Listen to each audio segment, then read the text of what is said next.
Welcome to the Momentum webinar series, where we ask expert facilitators to weigh in on topics that help advance women in leadership.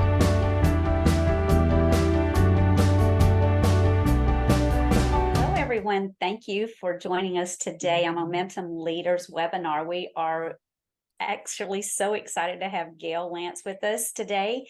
She is the CEO and founder of WorkMatters, and she's going to be leading us today on leading through disruption. She's phenomenal at this. I've known Gayle, I've known about you even before I moved to Birmingham. You're great at what you do, and we're so excited to have you here and have you supporting Momentum Leaders. So I'm going to turn it right on over to you, Gayle, okay? Okay, great. Well, good morning, everyone. I'm excited to be here. It's been a while since I've been among other people associated with Momentum or learning about Momentum. And I saw the write-up for the webinar today, and that's quite a big promise. So I really want to deliver what's most important. And as we go through a few ideas today, I hope you'll consider how you might apply them in the context of your organization and also in a personal context as well, because I'm guessing that many of you are here because you are going through or have been through some kind of disruption. If you haven't, get ready because it will continue. And so we want to help you get prepared, better understand it, and move through it in ways that are most powerful for you and the people that you serve. So I'll pause every now and then to ask a few questions and get some feedback and kind of see how you're doing as we track along. But I really hope you'll take the opportunity to ask questions that you most want to know about, because this is an area that I've been spending a lot more time on with organizations in particular that are really, kind of trying to figure out how they move through change. And it takes great leadership to do that. So I'll just start by sharing my screen and walking through a few slides. There we go. Are you able to see my screen? All right. So, and I've kind of recalled or renamed this a wake-up call, because I hope that this will really help you understand just how important it is to take some action. This isn't just one of those webinars, oh, that was interesting or nice to know this stuff. Hopefully you'll be able to say, I want to do something as a result of thinking about these issues today so deliberately. So why do we need to talk about this? Like I said, we've all been through different kinds of storms, personally, professionally, organizationally. So it's nothing new to us, but I hope to give you some perspective that can really help you deal with the continuing change, complexity, uncertainty, and disruption, because it is here to stay. It's not like we've moved through a big wave and now we're just settling back to normal or the way that things have been. Being able to continue to move with the changes is a new leadership skill, actually, being able to deal with change that should rank high on your list. And just some interesting statistics to share with you. I mentioned organizations are dealing a lot with these issues, and they're working on transformational initiatives. And research shows, this is a McKinsey study, that 70% of all transformation efforts fail. So this is hard. Organizations are working really hard to try to help their people move through this. And most of the time they're failing. So they need people who understand how to help others move through this process in order to be most successful. Another interesting statistic to note is 22% of employees feel that leaders have clear direction for the organization, only 22%. So that means the majority of people don't really think their leaders know exactly what the direction is that they should be heading in. So there's a lot of kind of confusion out there. Maybe you're sensing that.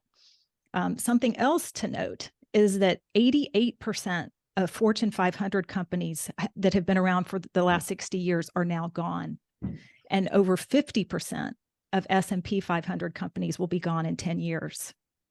The life cycle of organizations is accelerating. Years ago, it used to be an organization would be around for 35 years. And then just a few years ago, now it's like 17 or 18 years. And now it's expected to be, I think, around 7 years, is the average kind of lifespan of organizations. Think about the organization that you're associated with, or how many times you've been through changes in your organization as long as you've been there. I know a bank that I've been with for years has gone through at least 3 or 4 different brands or been, bought out by other banks, just as a very common type of example.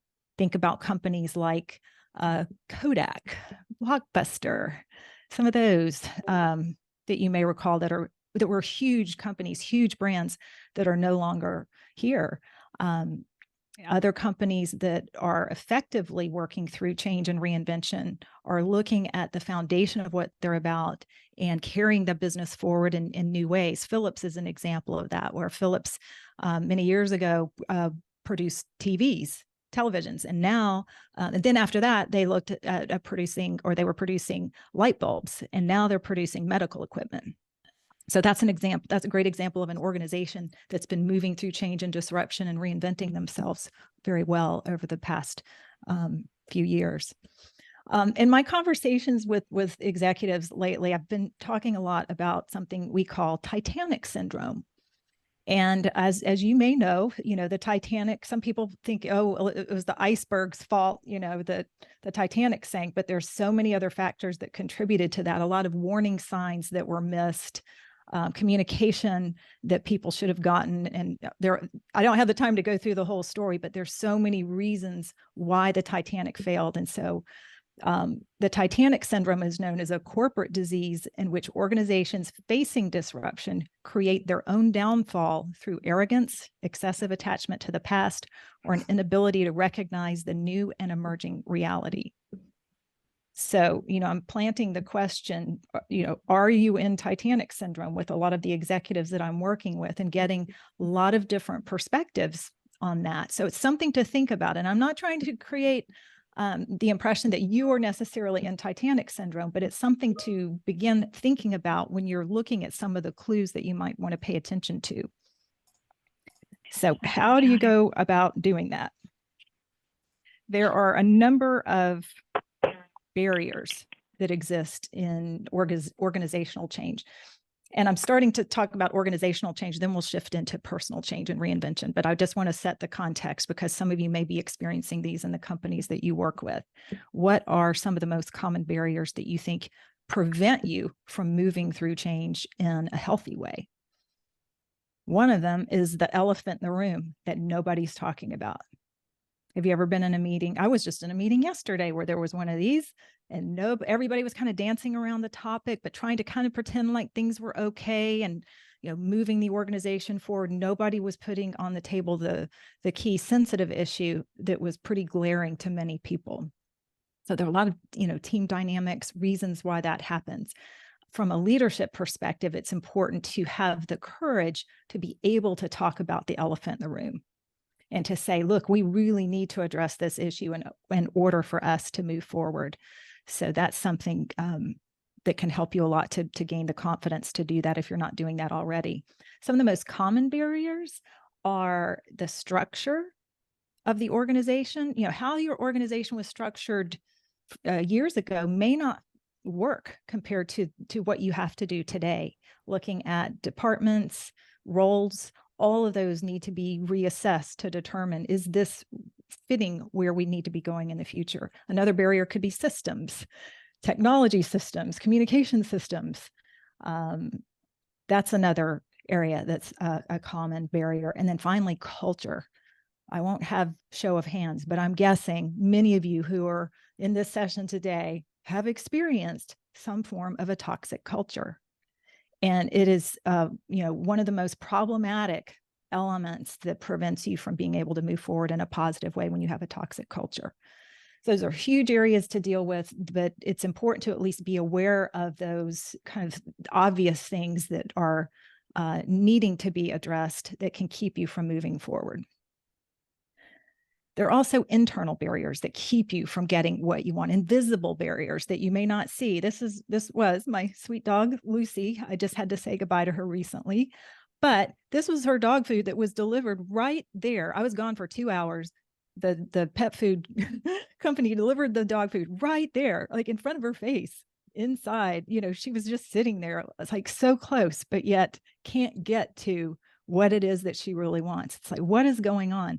We too have these invisible barriers that often come in the way of, in the form of mindsets that we have, ways that we're thinking about things, viewing people, organizations. So it's not just the obvious things that you might see all the time. Sometimes there's some invisible barriers too that prevent you from creating organizational change. So I wanted to share a little diagnostic that I've been using with some of the organizations that I'm working with. And I won't go through this in detail. I'll just give you a high-level overview to familiarize you with some different areas of focus where teams, departments, or organizations might find themselves. Starting with the upper left-hand quadrant, the firefighting quadrant, which is a popular one right now for a lot of organizations I'm working with. That's when people are really focused on the short-term fix. They're reacting to what's coming up in the course of the day. They're doing one-off kind of unsystematic efforts.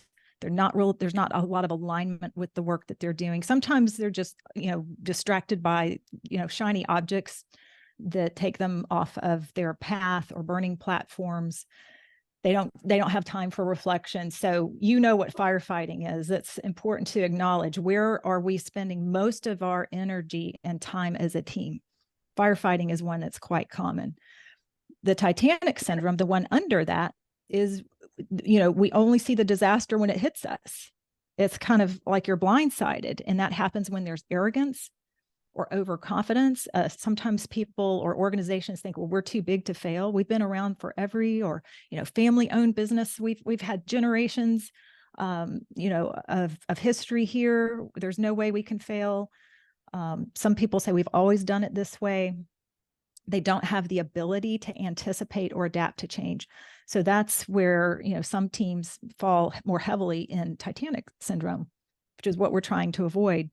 On the lower right-hand quadrant, you have the blind idealism. And these are people that are, love talking about tomorrow and have wishful thinking, big ideas, big hopes and dreams, but they're a little disconnected from the reality of the current situation. They have a bias against implementation because they love to talk about ideas and what's possible. But, when the rubber hits the road, you've got to implement and get things done. Sometimes there's a heavy focus on strategy, or more impractical ideas. So sometimes you can be caught in that area as well. And then finally, the area that probably needs to be a stronger focus, not the only focus, is reinvention. And again, that's where I've been spending most of my time trying to help organizations more recently. Solving today while building up tomorrow, being future focused, being proactive and deliberate about what it is that can be changing, that you can influence, kind of balancing practical action, to preserve the best of the old, but also fostering what's the new, focusing on building a system for timely reinvention. Reinvention is something that actually is not a one and done thing. It should be embedded in the DNA of your organization. So, quick snapshot here. You could probably guess where you fall. There's some teams that have, a little firefighting and a little more Titanic syndrome. So it's not that you cleanly fit in any one of these areas, but it's just a good conversation starter to have with your team. So we can spend more time on that if you have questions about that. I've included this slide too, because when you talk about moving through, disruption, intentionally driving change, it's not uncommon for organizations to want to have kind of a top-down message and get everybody on board. We're moving in this new direction, or we're implementing this change, or we, have this great new vision that everybody needs to hear and buy into. And the reality is that doesn't happen, because people are at different levels of readiness in terms of how they will accept the change that they go through. So, one of the mistakes, or exhaustive mistakes that leaders make, is trying to talk to everybody, and then they worry that, oh, so-and-so is not on board with this. We've got to get everybody on the team. No, the most important people to bring on board are actually the people who are more of the early adopters. They're early adopters kind of moving toward early majority. The innovators are the one that create whatever that, like Steve Jobs, somebody that creates that new innovative thing. And then you have the early adopters, the people that say, I want that, I want to be more on the leading edge and willing to experiment and try that. Then the early majority then see the early adopters and say, well, wow, it looks like they're having fun, or they're using this, so I want to be like them. So kind of each different group, the late majority follows the early majority. It goes in this order. And then the laggards are the people that are like, I don't want to change. You can't make me change. And don't try to focus on them. That's usually where people start, is like, well, these people are really difficult. We've got to win them over. No, if you can win over the smaller group here, kind of in this segment of your population, it shifts the whole curve. So that's just a tip for those of you that might find yourself exhausted trying to make sure that everybody is on board at the same level, which also begs the question about your own personal level of readiness. So we can shift gears and talk about that. How ready are you in general? Do you feel like you're receptive to change, eager? I just want to do a quick kind of assessment here. And, just think about this, because I'll ask for your number in a minute, or a word that describes what you think your level of readiness is. 10 is the most eager, right? Like, people who are in this category, it's very clear. They're at a point where it's like, I can't take it anymore. Something's got to change. We are going to make something happen. There could be some external changes in your industry, some trends that make it so clear, like something's got to give. Or it could be something, that you're just internally motivated by. Maybe you just know, I'm ready for new growth. I'm bored in my role, or I've reached a plateau, or I don't have the stamina for this anymore. And I really do want to get to my next level of growth. Some of you may even feel like you have a calling. I know that I have felt that way over the years at different times, but it's a really strong eagerness. Like, I'm beyond ready. I'm eager. And then there's some of you that may be ready, sort of ready. Like, you've kind of been thinking something needs to change, or I know, this can't just stay the same like it is for a little while. I haven't gotten everything figured out, but at least I'm open to thinking about ideas, and I want to take a first step. So it's kind of toned down from the eager. Oh yeah, here's the cure. You're more curious in this readiness stage. It's like, I want to learn more about this, but I'm not really committing to anything, but I know that I'm sort of ready. And then the third one, which I'm guessing nobody in this webinar is, but could be, is resistant. Like, I'm tired of, like, no, I'm not budging. I'm comfortable where I am. Maybe I'm complacent where I am, and it's too much work to have to figure out what to change. So again, I'm guessing that there are not many of you here, but there could be, and there's no judgment. It's just recognizing where you are, because then that affects the process that you go through. So I wanted to just take a quick little pulse here of the people in the room and put in the chat either a number that you think describes where you are on the readiness scale, or a word. Are you eager, or sort of ready, or sort of resistant, or resistant, or somewhere in between? Or you could put a number. I'm just curious to see in the chat where people are falling. And since I can't see the chat, at least I don't think I can. Okay, we're getting sevens and eagers and good. High numbers. Ready, good. 8, 9. 8, 9, 7, 7, 8 to 9. Ready but tired. Ready but wary. Yeah. Curious. 7, 6 to 7, 9, 6, 8. Curious, 6. Tired 2. Oh yeah. Okay. Yeah. And I know one of the promises of this webinar is that we're going to make it easy, right? Like, we don't want to put more weight on you. So I want to talk about how to do that. Oh, well, I'm glad. I guess I shouldn't be surprised, because the people who are most receptive to change typically are the learners, and that we're going to figure out how to do this. If there are some of you that are kind of more in that resistant stage and you're not revealing yourself, that's okay too. But they Gayle, are, while we've got the chat pulled up, I had asked everybody if they wouldn't mind putting in to the chat where they're joining us from, either their their company or their city or both, just so that we can kind of get to know one another and where everyone yeah. is. Would you like for people to update their names or just share in the chat? Just share in the chat. That's fine. Okay. Okay, we're good. Awesome. I'm familiar with some. We have lots of bankers. I mentioned that as an example. I'm guessing those of you in the banking field, how much change has been happening. Yeah, I've worked with a number of those organizations. Yay. Okay. Hey, Katie. Yes.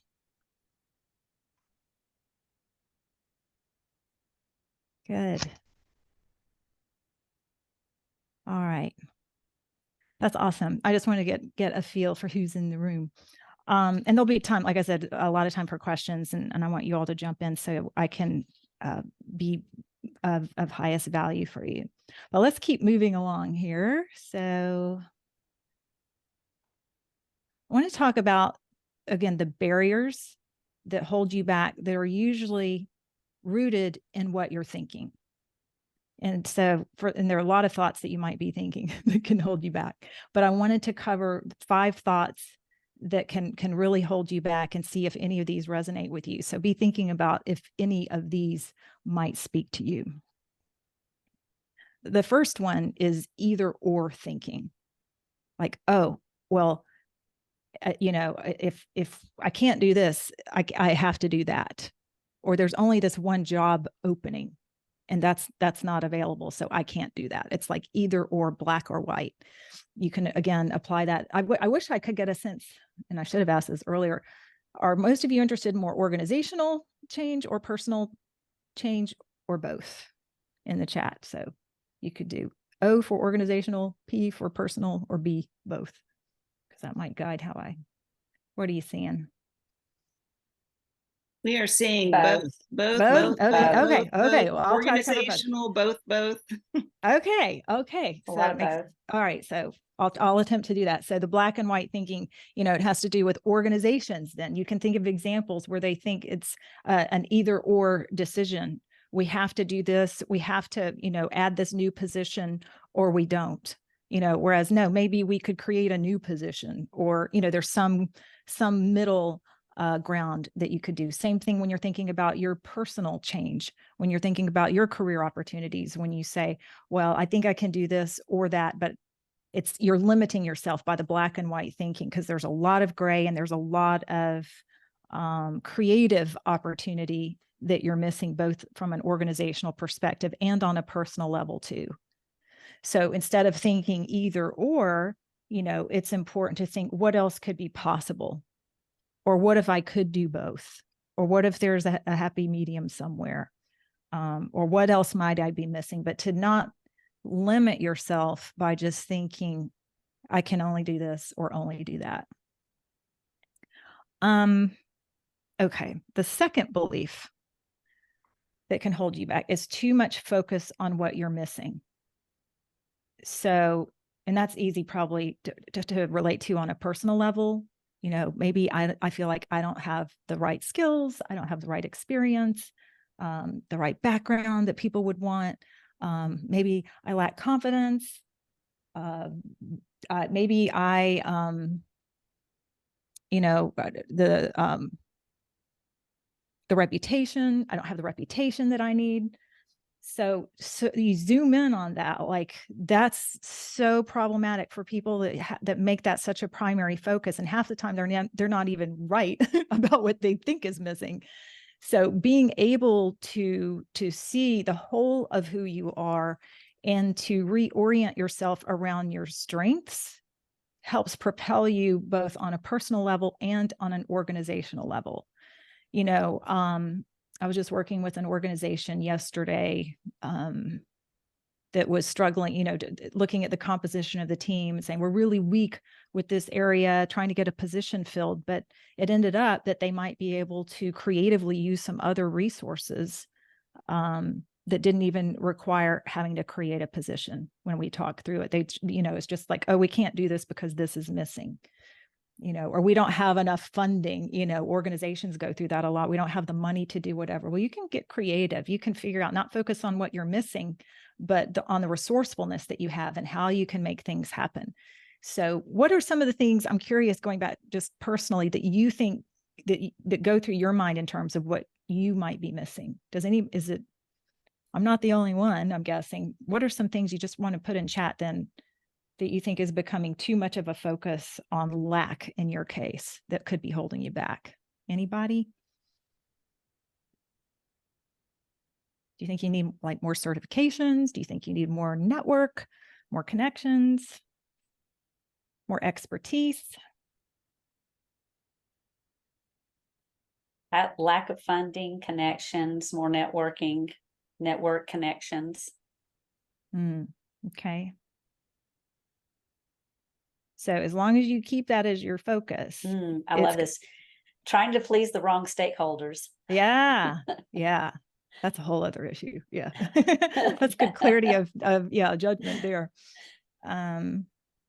Yeah. So good. Connections, networking. So that's a common one. Yeah. And that's one that Momentum provides some solutions for. Yes, we do. Yeah, and it's something that we see pretty often in our classes, is that especially women that are getting into the middle career and higher positions are just at such a crunch point where they are, they have so many family obligations and work obligations, and career is pressing, and sometimes aging parents, and they're just kind of overwhelmed. And it doesn't leave much time for networking and yeah, there are creative approaches for that. Yeah, because sometimes you think it has to be done a traditional way, right. Where it could be more one-off and in very quick Could be spurts. during a webinar. Yeah, it could be. So so think about that, and think about what your focus needs to be on instead, and how you can reinforce that to get more momentum going. No pun intended.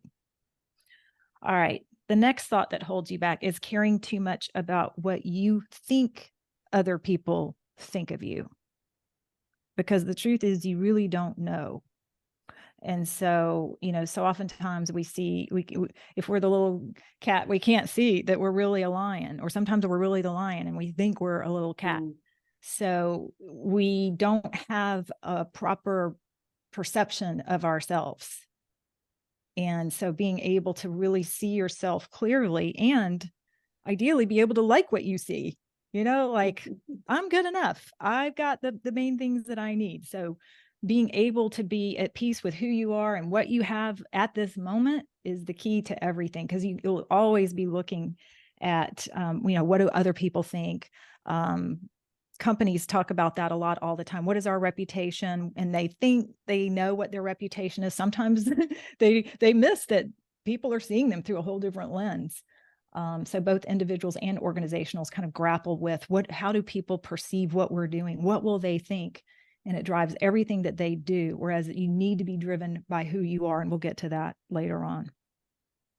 Make sense? So what do you think this thought is that holds you back? Any guesses? I'll tell you. This is what I call an identity trap, where you kind of put yourself in a box based on how you identify yourself. So it's easy to say, well, I'm an accountant, and that's what I've done. That's all I know. Or I'm a banker, or I'm in sales, or I'm a medical professional.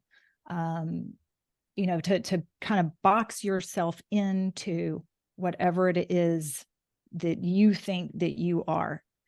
And that limits you so much. And people often don't make it easy because they're trying to pigeonhole you. And I just, as my own personal example, it's something that I've really kind of struggled with, and I'm much better about it now. And I talk about this a lot with some of the other talks I've given, but I'm a hard person to peg in any one box. Some people think of me as a coach. Some people think of me as a consultant.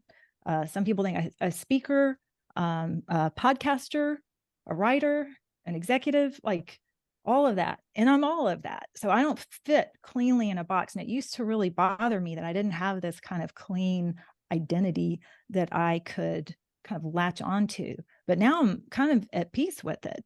And I think the more you can give up the idea of caring so much about, like I said, how other people perceive you, what's so important is for you to just own who you are and claim whatever identity works for you, and to not let others try to shake that. There's some people that will try to impose what they think your identity is and how they view you. But the stronger you can be about how you see yourself is, it's just so incredibly important to do, how you see yourself and not putting yourself in that box. Anybody in the box? So hopefully you can get out of it. And then finally, the last thought that keeps people from moving through change is that they think it's so difficult. Like they have to have it all figured out. Like I can't make a move, or I can't take a step because I don't really know what that's going to do and how so-and-so will respond and what that will lead to and when this needs to happen. They just, especially strategic thinkers, analytical thinkers, want to have everything all figured out. And that's a sure way to slow down your process and keep you from moving forward. One of the best ways to move forward is actually to know that it becomes easier when you're less concerned about that and more aligned with who am I right now? What just feels right in terms of the next step? That's when the process will actually feel lighter, when instead of looking at it as this difficult thing to figure out, you look at it as this like adventure to be explored. Like this is new territory for us. We get to fly together. Again, going back to momentum, you don't have to do it alone. You've got people around you, and it's actually better when you're moving through change and disruption to connect yourself with other people who can strengthen you and that you can learn from and move through change with together. So that's something I've had to do because I operate kind of as a lone wolf in my field. So over the years, I've deliberately tried to reach out to other people, and they tend to be across the world, but people who do kind of what I do or something somewhat similar, and we compare notes and kind of lift each other up. It makes the process easier when you're clear about yourself and what naturally feels like the next right step to you. So it's not going to come from your head. It's going to come from your gut or from your heart in terms of what this next step should look like. Hopefully that makes sense. So summary of the key beliefs that hold you back is 1, either or thinking, or, everything's got to be black and white. No, there's a lot of gray and a lot of creative middle ground that you can look at. 2 is focusing on what you think you lack or what's missing. 3 is caring too much about what you think or what you think others think. 4 is the identity trap, where you can only think about yourself in terms of what you've always been, or you're boxing yourself in too much. And then 5 is thinking that the process of change and reinvention has to be so difficult. I would go so far as to say it can actually be fun. It can actually be fun. What if you held that thought? Hey, this could be a fun adventure. So it'll shift everything, how you think about going through this process. So I know that you all are incredibly busy and have probably, just caught your breath to even hang out here in this room today. This is probably your view on a typical day. I know it is for me. So I wanted to just get you off your merry-go-round, and before we leave today and jump into some questions, give you a starting point in terms of some things that you might think about to help you move forward, some questions that might make the process a little more tangible. So these are some key questions to get you started, just 3. What do you want to experience? What do you want to experience in the future? What could that look like? And these you could journal about. You could definitely talk to people about, but being clear about, what is the next kind of experience that you want to have? Some of you may have been operating fairly solo in your role, and you want to be part of a team going forward. That might be a nice change for you. Others who've been part of a team, or in a big corporate environment, maybe you want something smaller, or you might want a little more independence and freedom, just as a typical kind of example. What is the experience that you want to have? Do you want to be in a different environment? Do you want to be in a different city or location? to really take to heart, what is the experience that you would ideally like to have? I know in my own growth, I knew of some experiences that I needed to have that even made me a little uncomfortable, but I could tell my gut was telling me I got to have that. Like, and speaking is one of them. As an introvert, it's been early in my career, in the corporate career, it was really hard. I had to talk, I was in the financial services industry and had to talk about investments and all that, which I could do. But I knew that I needed more experience to get out there and do more public speaking. Over the years, I've done a lot more, and it's become, more of a core skill set for me and something that I actually enjoy doing. But that was an experience that I had to acknowledge in my mind that I need to have that experience of doing more speaking for me to progress in my career and now in my business. So that would be one thing. Number two is, what's a problem that you want to solve or an impact that you want to make? Maybe that's different compared to some of the problems that you've been working on. What would be some of the problems that you want to solve? Do they involve working on people issues, data, technology, systems, processes? Are they problems that you could solve on the fly fairly quickly? Or do you like those meatier problems that can take, a year or longer?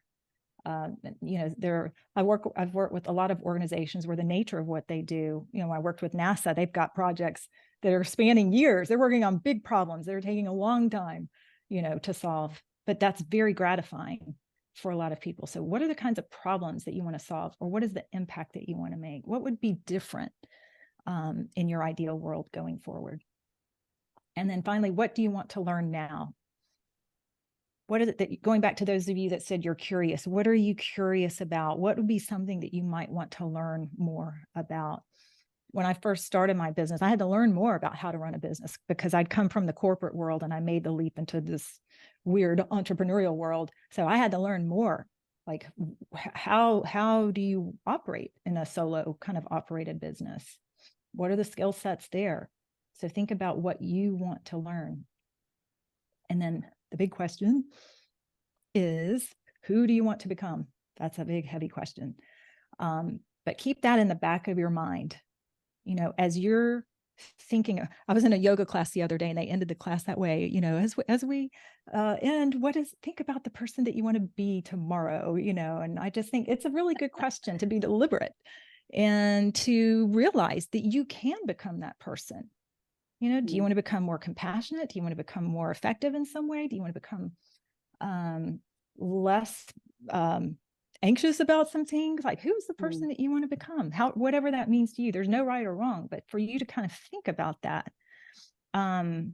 It's an exercise that I've gone through over and over. Sometimes I'll see characteristics in other people that I admire or appreciate and think, I want to become more like that. Or I wish I had a little more of that in me. So think about who it is that you want to become. And as you do that, don't be afraid to be different. Like I said before, I'm kind of hard to peg, and it honestly has been, a source of frustration for a long time. But now it's like, it might look different, stand out. That's okay. Because you have to be so true to you and create the you that feels right to you. That's your unique identity. And so I picked a fall image for this. We each get to create our own pumpkins, and we can repaint them. They don't have to look the same. Like that. Right? We get to do that. You have control. That's where so many people think when they're going through change and disruption, this is happening to me. And if you can think, no, this is the opportunity. This is my chance to really take a leap into something or move myself in a different direction that's actually going to be better for me. I saw this image of this pumpkin and I thought, that if I painted one, that would be me now, because what I'm trying to do is bring more playfulness, more lightness into the work that I do. For many years, I've kind of been in a very traditional, buttoned up corporate financial services environment. But the real me, there is more lightness. I do like to be playful. So that's something I'm trying to bring out in, a lot of the podcast episodes I'm doing, which is a huge experiment I'm happy to talk about. And other aspects of my work. So what would you create? What does that need to look like for you? Be you. I know we hear this all the time, right? We've heard it as kids, but as an adult, and as professionals and as leaders, being you is really what makes the process easier, because when you're not being you and you're feeling like you're having to force fit yourself into a role or drive yourself in an area that doesn't fit you, that's when it's hard. So being you is the key to making the whole process easier. So real quick, and I'll get to some questions. If anybody's interested in following my work, my key website is workmatters.com. Would love to connect on LinkedIn. I post about once a week on LinkedIn to keep people notified about my podcast. My email is gayle@workmatters.com.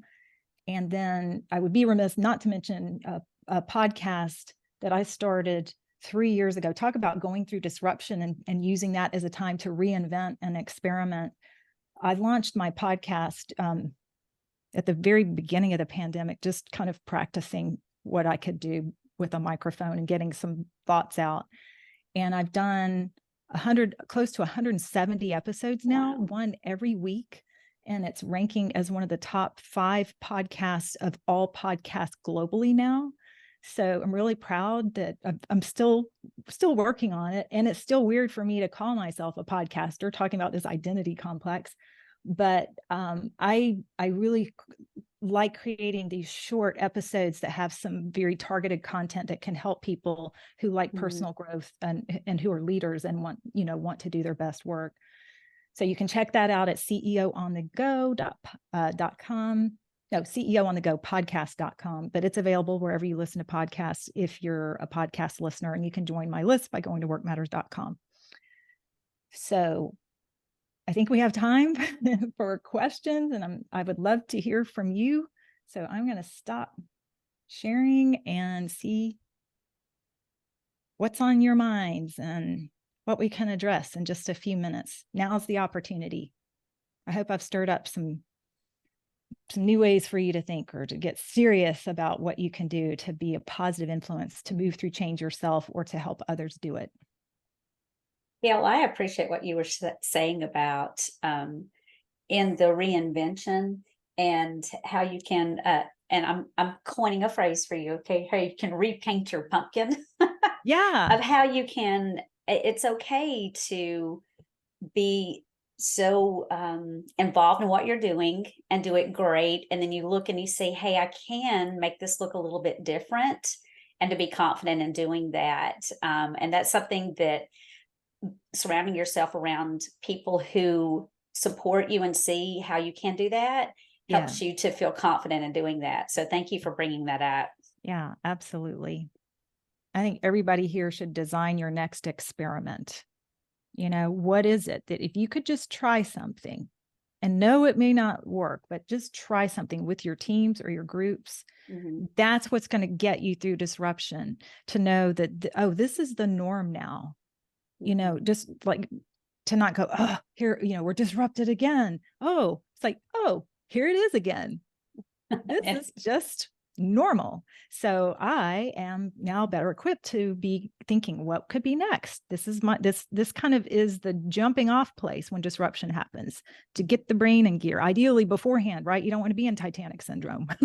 I just talked to one of my clients this morning, and he said, he had to spend 4 days in the hospital with his mom unexpectedly last week. And he goes, that was not on my calendar.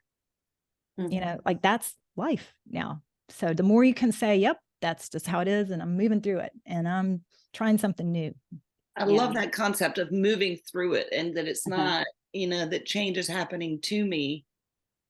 It's just, it is all around us, right? So you go, so what am I thinking now? Oh, this is happening now. Oh, we might be bought out again. Oh, we have to lay off staff. Oh, I'm not sure about my job. What, like, okay, so what does that mean next? Right. What does that mean next? What could I, and to not panic, not freeze, not dwell on it.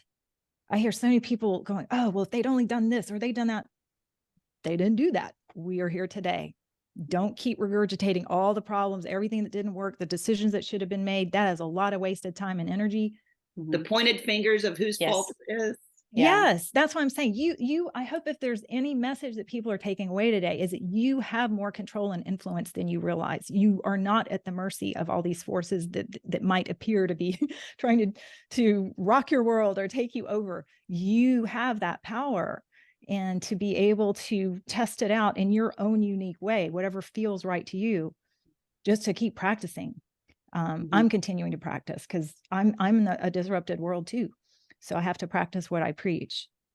So, Gail, we have a couple of questions in the chat. Yeah. The first one is, tell us more about resources you used for confidence in public speaking. I went through Toastmasters for years. And then I'd also gone through Dale Carnegie. From there, after I'd been in Toastmasters for a number of years, I joined the National Speakers Association, which is more for professional speakers, people who are paid as part of their living to speak. So wherever there's opportunity to just get in front of a group, it could be a church, it could be being a guest speaker in a class somewhere. Anywhere you have the opportunity to speak is one of the best confidence building opportunities that you can do. I think speaking is one of the most important skills that you can develop. So those are a few things that I did. And then over the course of my career, I have joined small groups, mastermind groups, which I now lead.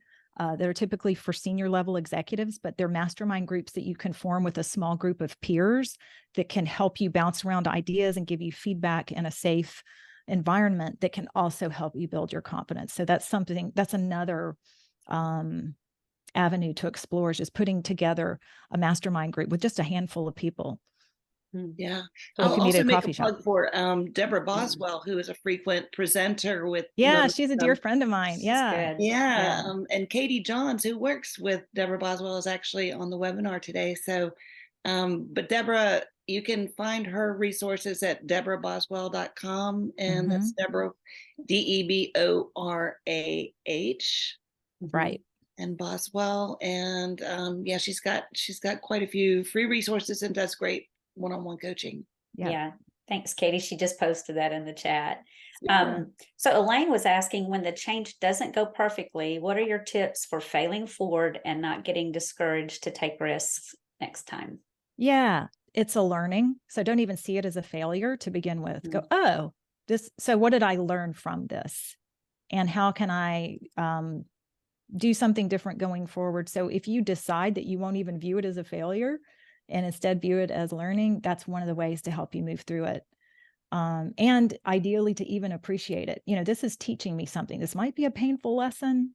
So that's one technique. And then I like the helicopter up technique too, because when something like that happens, we make it like it's this, and it's this, a year from now, how important will this be in the bigger scheme of my life? 5 years, 10, is this really as big as I want to make it?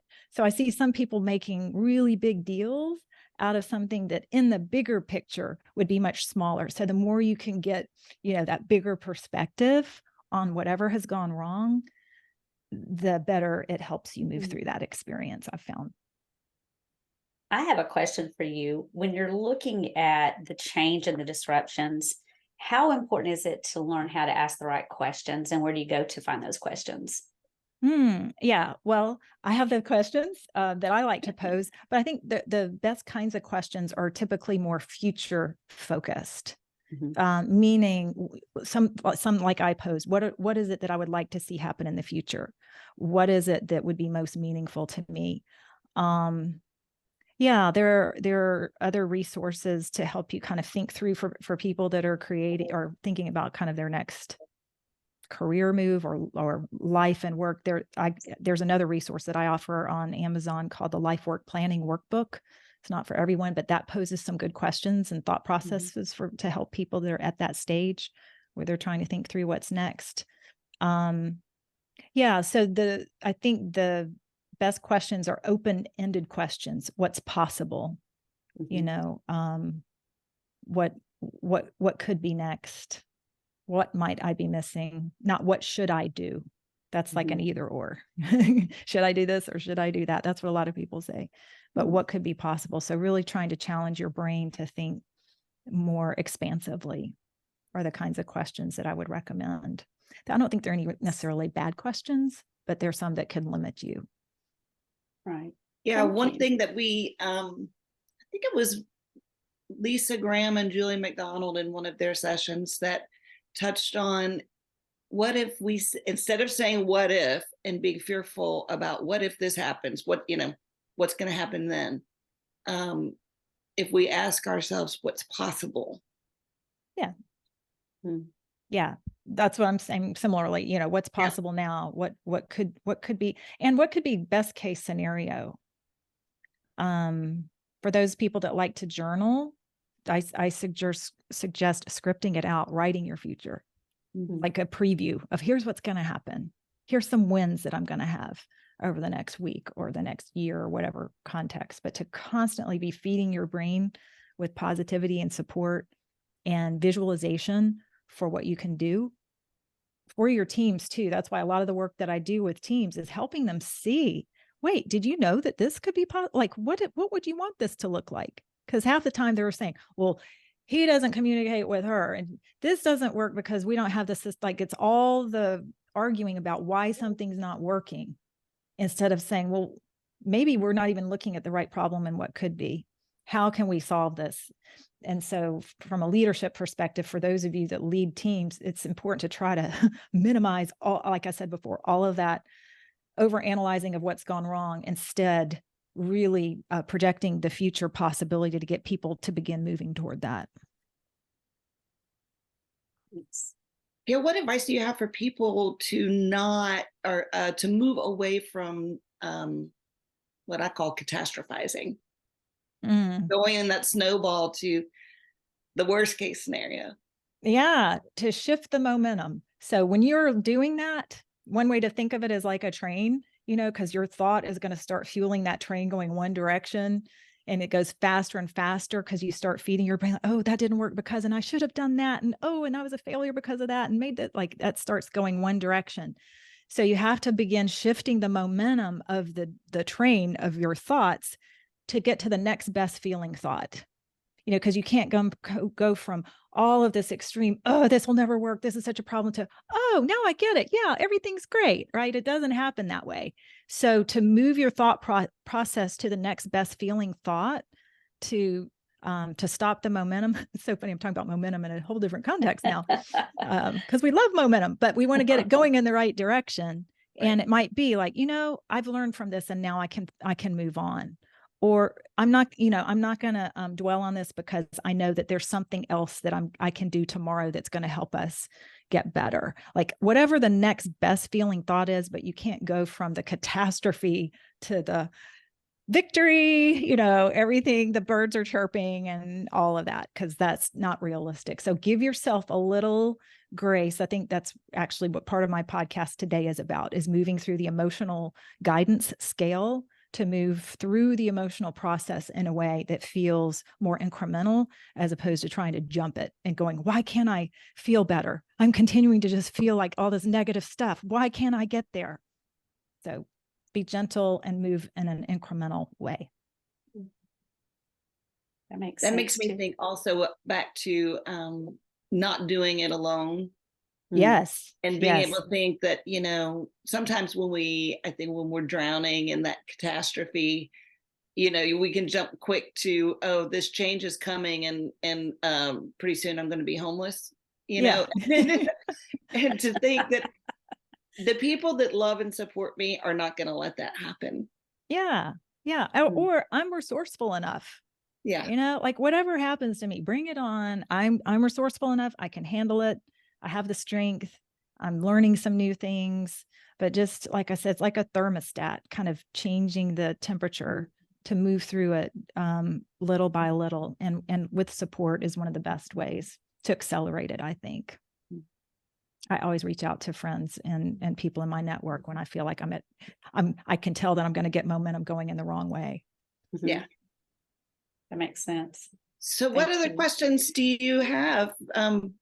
This is expert time that we get with Gayle Lantz, and we have about 5 minutes left. So we'd love for you to pop one in the chat. Yeah. We sure have appreciated everything you've shared with us today too already. Well, Gayle. I know it's probably a lot of jumping around, because there are similarities in organizational change and personal change. So I've tried to touch a little bit on both just to get you thinking, about what might be the thoughts that are in your way, the obstacles, so that you can move through those and know that most of the obstacles are in your own mind. They're not the other people. They're not the boss. They're not, like they're everything that you would typically want to blame. But you all have so much capability just to tackle whatever happens, because And it if is you in the have norm. questions that come at you later, I know that Gayle welcomes very open-heartedly questions Yes. on LinkedIn, and you've got her email, and this session is being recorded. Give us a couple days to edit the intros and outros, and we'll be posting it to our YouTube channel, which is Momentum Leaders. Yeah. Yeah. So I see one question. Yeah. Camille's question, in terms of Mhm. organizational reinvention, what are some ways you can encourage team members to think creatively about ways to save money? Yeah, so that's question. That would be planning question. What would it look like for us to be operating in a way that helps us save money, or could be, I don't know your business, but make more money too? And part of that is getting people to think about ways that they've done that in the past to get the juices flowing. So tell me about a time when you've had to save money in the past. What did that look like? What process did you go through? Because there are a lot of times you can pick out clues. Oh, small nonprofit. Yeah. So, and nonprofits, they often go back to the mission and all of that. But to just talk about, to plant the seed that I know that we're resourceful. I know that we can figure this out. This is temporary. We need to be saving money at this point. What are your ideas about what we might be able to do differently? Like, believe that there's a solution there as opposed to a desperation. And from a leadership perspective, that's really important to establish, is that we will be moving through this. We need your ideas right now on some ways that we might want to save money, at least in the short term, to help us focus more on the mission and eventually get to the place where we can have the abundance that we need to do our best work. Abundance mindset is harder for nonprofits and just for people in general, but especially. Well, thank you so much. We appreciate everybody that's been on here today. Gayle, this has been phenomenal. We appreciate everything you've been sharing. And I'm hoping that everybody takes a look at the replay and can go back over. I love the chart that you shared with us on the 4 quadrants there, and how be careful not to slip into the wrong area for too long. Because I think we do that naturally, and then being aware of it helps you to say, okay, that we're in the wrong area, let's shift over. So thank you for sharing that with us, and thanks for being here today. Thank you. I would love to connect with everybody, so absolutely feel free to reach out. Yeah. Thank you. Thank you. Thanks everyone for being here. I'm going to go ahead and put a couple of things up here. And everyone's saying thank you, Gayle, and what an amazing person that you've been for all of us. And thanks. Thank you so much. We are, let me come on and I apologize. Get on here. We have got a conference that's going to be coming up. First, we do want to thank all of our sponsors that are making this so possible today and making it free. Thank you so very much for everyone who has been a sponsor. And if you would like to be a sponsor, you are welcome to reach out to us. We would love to have your name up here with us and just continue giving back to everyone here. We do have our mentoring program that we would love to offer you. So we are always looking for great mentors, but if you're looking for a mentor, we would love to offer that opportunity for you free, once again, because of our sponsors here at Momentum Leaders. Our next webinar is going to be October 25th with Lisa Hall, so save that date. And we also have, and you'll see it in the chat, and you can find it on our website too. We, in March, we're going to have our next conference, and we would love to have you start taking a look at us and just following us and join us with all of that. So thank you again for everyone for being here. April, you got anything else to share? I just want to tell you how much we appreciate you, Gayle. We've had a long, long partnership, and as you saw, the little enticing chat message about, yeah, we need you at a breakout session for the conference, because this content is just, it's so great. Amazing. Good. Yeah, happy to do that. Absolutely. Definitely. Well, thank you so much. And we will see you all back on our webinar next month. Thank you for being here. Thanks for taking the time to invest in yourself by watching our webinar. This series is produced in partnership with Social U. Many thanks to our sponsor companies, including America's Thrift Stores, Blue Cross Blue Shield of Alabama, Protective Life, and Regions Bank. A full list of Momentum sponsors is online at momentumleaders.org/sponsors. Beyond this webinar, we have a lot of ways for you to get more momentum in your life. Check out the show notes for additional links and resources.